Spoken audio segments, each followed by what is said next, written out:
वो छोटे से सोफे पर कभी एक तरफ को होकर फिक्स होने की कोशिश कर रहा था तो कभी दूसरी तरफ को होकर, जबकि ईज़ा को कोई परवाह नहीं थी कि वो अपनी रात किस तरह से गुजारता है। वो मज़े से आंखें बंद करके सोने की कोशिश कर रही थी। ईज़ा, ये बहुत छोटा है, मैं नहीं सो सकता इस पर, वो उठकर बैठते हुए उससे कहने लगा, जबकि ईज़ा ने उसकी तरफ करवट लेकर देखा तो अर्जेंट ऑर्डर करके बड़ा मंगवा लें। मुझे क्यों डिस्टर्ब कर रहे हैं मिस्टर दामियार शाह? मैं किसी तरह का तरस नहीं खाने वाली और ना ही मुझे तुम पर यकीन है। अगर नींद आती है तो सो जाओ, वरना इस घर में मेरे ख्याल में और भी बहुत सारे कमरे हैं जहाँ तुम जाकर अपनी नींद पूरी कर सकते हो। मुझे मेरे बेड के अलावा और कहीं पर नींद नहीं आती, वो बेबसी से बोला। फ़ाइन, तो मुझे कोई और कमरा दिखा दो, मैं चली जाती हूँ इस कमरे से। वो उठकर खड़े होते जैसे उसका हल पेश कर गई थी उसे। नहीं, तुम कहीं नहीं जाओगी, तुम यहीं रहोगी, तुम मेरे कमरे में रहोगी। बीवी हो मेरी, कहीं और जाकर क्यों सोगी तुम? इसी कमरे में रहना है। वो फ़ौरन उठकर खड़ा हुआ। तो फिर अब मुझे तुम्हारी आवाज़ नहीं आनी चाहिए। वो वापस बेड पर आती हुक्म दे रही थी। मैं कहाँ सोऊं? मुझे इस पर नींद नहीं आएगी ईज़ा, वो अपनी मजबूरी बयान कर रहा था। कमरे में कोई रुई वगैरह रखी हुई है? वो उठकर बैठते हुए पूछने लगी तो दामियार को लगा शायद वो कोई हल पेश कर रही है। रुई से क्या करोगी तुम? वो परेशानी से पूछने लगा। रुई से तो इसका कोई हल नहीं निकलने वाला। अपने कानों में ठूंसूंगी ताकि तुम्हारी आवाज़ मेरे कान तक ना पहुंचे और मेरी नींद खराब ना हो। ना खुद सोते हो और ना मुझे सोने देते हो। यही दिन देखने के लिए शादी की थी मैंने। वो बेड पर लेटी उसे कोस रही थी। तुम्हें नहीं लगता तुम ज़रूरत से ज़्यादा उड़ रही हो? अब की दफ़ा वो उसे घूरते हुए बोला तो वो वापस उठकर बैठती उसे घूरने लगी। अगर मैं ज़्यादा उड़ रही हूँ तो तलाक देकर पर काट दो मेरे, वो उसे देखते हुए बोली तो दामियार उसे देख कर रह गया। क्या बकवास कर रही हो तुम? दिमाग ख़राब हो गया है तुम्हारा? इतना आसान लगता है तुम्हें ये सब कुछ? तलाक का मतलब भी समझती हो तुम? वो गुस्से से उसे घूरते हुए बोला। जी बिल्कुल, बहुत अच्छे से तलाक का मतलब समझती हूँ मैं, जितना तुम निकाह का मतलब समझते हो। अगर तुम ज़बरदस्ती निकाह कर सकते हो तो फिर मैं तलाक क्यों नहीं ले सकती ज़बरदस्ती? मेरा दिमाग ख़राब मत करो। ज़िंदगी जीने के लिए शादी की थी, अजाब हो गई है मेरी, तो ये अजाब उतार लो अपने सर से। वो बोल रही थी जब उसने एक झटके से उठकर उसे अपने करीब आते अचानक ही बेड पर धक्का दिया था। अगर तुमने दोबारा तलाक का लफ्ज़ अपने मुंह से निकाला ना तो यहीं कब्र खोद कर हमेशा के लिए सुला दूंगा। शराफत का मुजाहरा कर रहा हूँ ना, करने दो। मेरी शराफत को मेरी कमज़ोरी मत समझो, सिर्फ तुम्हारी मर्ज़ी का इंतज़ार कर रहा हूँ। ये मत सोचना कि मैं तुम्हारी धमकियों में आ गया हूँ। ये जो तुम इतना इतरा रही हो ना मेरे सामने, ये मेरी इजाज़त है, वरना अपनी मर्ज़ी करने से कोई मुझे रोक नहीं सकता। तुम्हारे नखरे उठा रहा हूँ क्योंकि अच्छे लगते हैं मुझे ये, इसलिए नहीं कि तुम्हें ठीक नहीं कर सकता।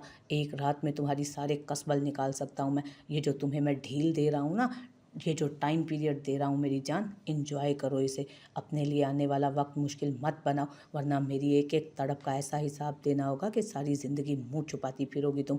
वो उसके बाजू को सख्ती से अपने हाथ में कैद किए बोल रहा था, जबकि वो मुसलसल अपना आप उससे छुड़वाने की कोशिश कर रही थी।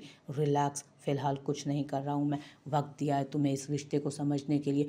मैं जानता हूँ कि मैं ऑलरेडी तुम्हारे साथ बहुत कुछ गलत कर चुका हूँ, अब मज़ीद गलत नहीं करना चाहता, इसलिए मुझे उकसाने की बजाय इस टाइम को एंजॉय करो। आई मेरी बात समझ में?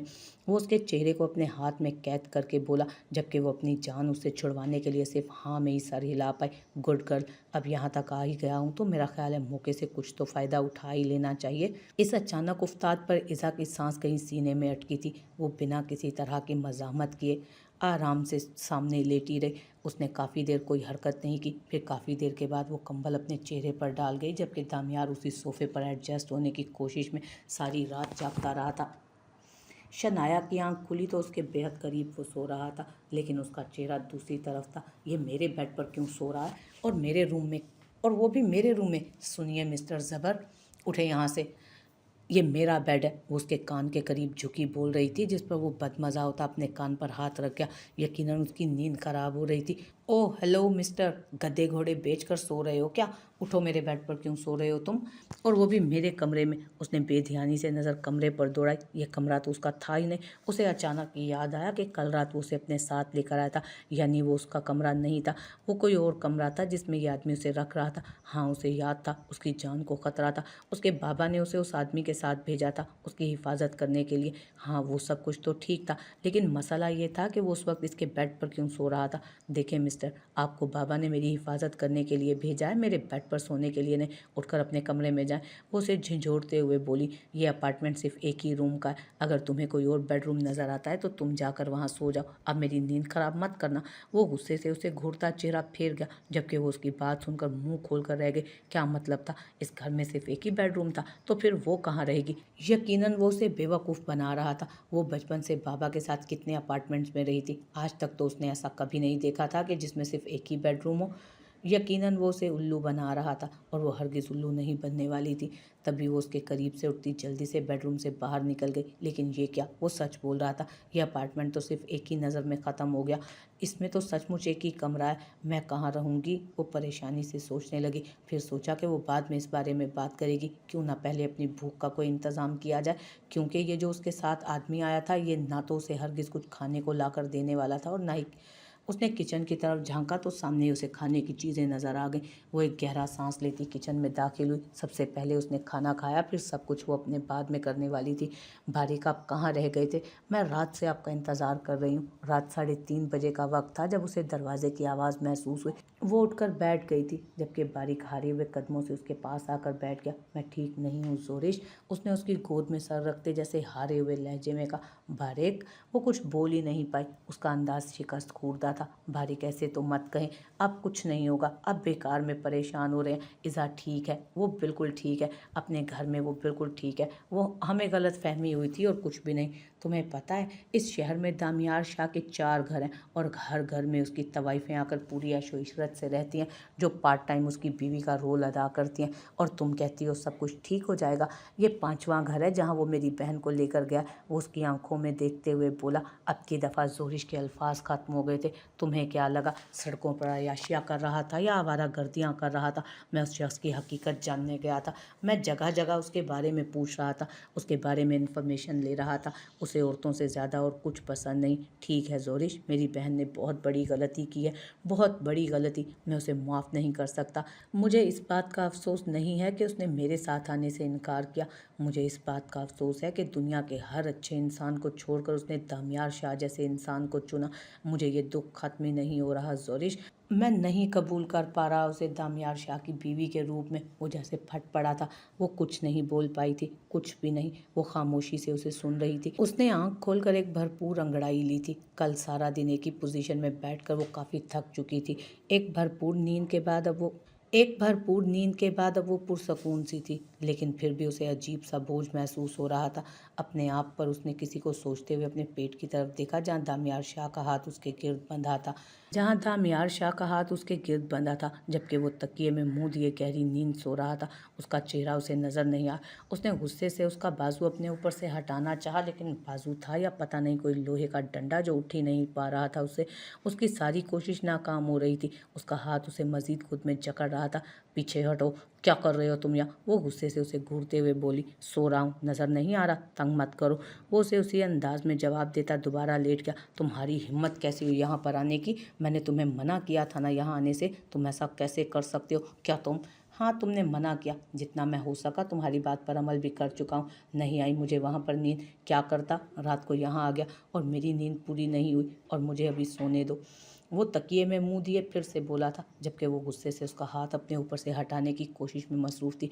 इज़ा, मुझे तंग मत करो। वो एक झटके से उसे सीधा कर चुका था। वो कुछ नहीं कर रहा था, ना उसके साथ कोई शरारत कर रहा था और ना ही कोई बेबाकी दिखा रहा था, बस उसे अपने बेहद करीब रखे हुए था। उसका ये अंदाज़ अब इज़ा के अंदर खौफ पैदा करने लगा। छोड़ो मुझे इज़ा, तुम। उसके फिर से कहने पर उसने गुस्से से उसके चेहरे को देखा, जहाँ मोटे मोटे आंसू उसकी आंखों से बहने को बेताब थे। उसकी आंखों में वही बेबसी थी जो उसने उस दिन देखी थी। वो अपनी इज़ा को इतना कमज़ोर कभी नहीं देखना चाहता था। अगले ही लम्हे उसने अपना हाथ हटा दिया। छोड़ते ही उसके करीब से उठकर बाहर निकल गई, जबकि वो कितनी ही देर दरवाजे को देखता रहा। क्या उसके लिए अगला सफ़र मुश्किल होने वाला था? क्या जितना आसान उसने ये सब कुछ समझा था, ये उतना आसान नहीं था? क्या वो इज़ा के दिल में कभी अपने लिए मोहब्बत पैदा कर पाएगा? क्या वो उसे कभी बता पाएगा कि वो उसके लिए इतनी अहम क्यों है?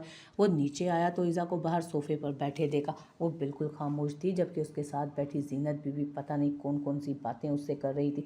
उसके आते ही जीनत बीबी किचन की तरफ चली गई, जबकि वो उसके पास बैठ गया। मुझे घर जाना है। उसके पास बैठते ही वो बोली, आज रात राहील और सहरिश की तरफ से हमारी दावत है, तो हम वहाँ जाएंगे। वो दरअसल दोनों ने उम्रे पर जाना है ना, वो उसे बताने लगा तो वो एक नज़र उसे देखकर फिर से चेहरा झुका गई। मतलब कल वो बारी के सामने सच कह रहा था और उसे लगा वो उसे रोकने के लिए झूठ बोल रहा है। सैरिश ने तो उसे भी बताया कि वो उम्रे पर जा रही है।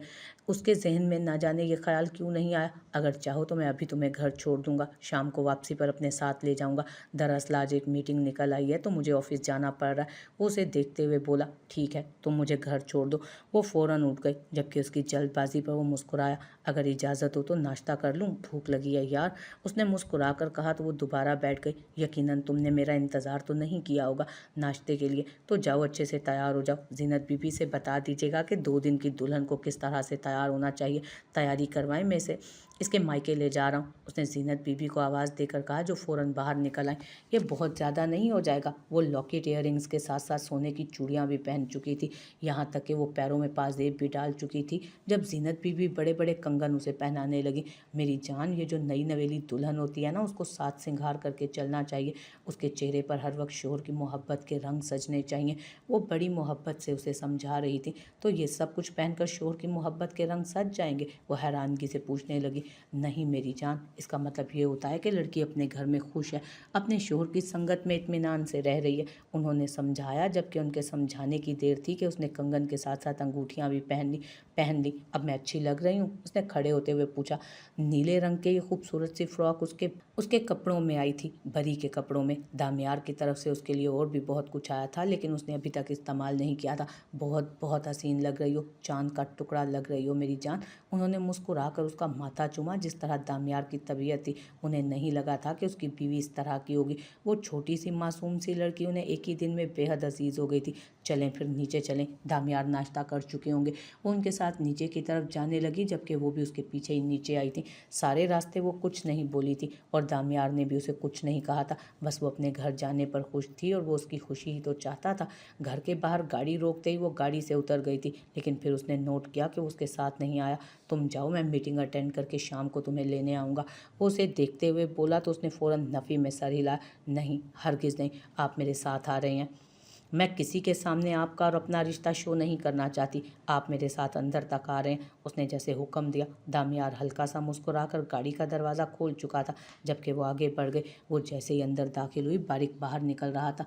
उसे देखते ही उसके चेहरे पर मुस्कुराहट आई, लेकिन बारिक ने आगे से किसी तरह का कोई रिस्पॉन्स शो नहीं किया। सामने से उसे दामियार आता नजर आया, जबकि वो दोनों को इग्नोर करता आगे बढ़ गया। इज़ा एक लम्हे के लिए कुछ बोल नहीं पाई, जबकि दामियार इज़ा को देख रहा था, जो हैरत से बारिक को जाते देख रही थी। इससे पहले कि वो कुछ कहती, अंदर से अरूश उसे देखकर शोर मचा चुकी थी।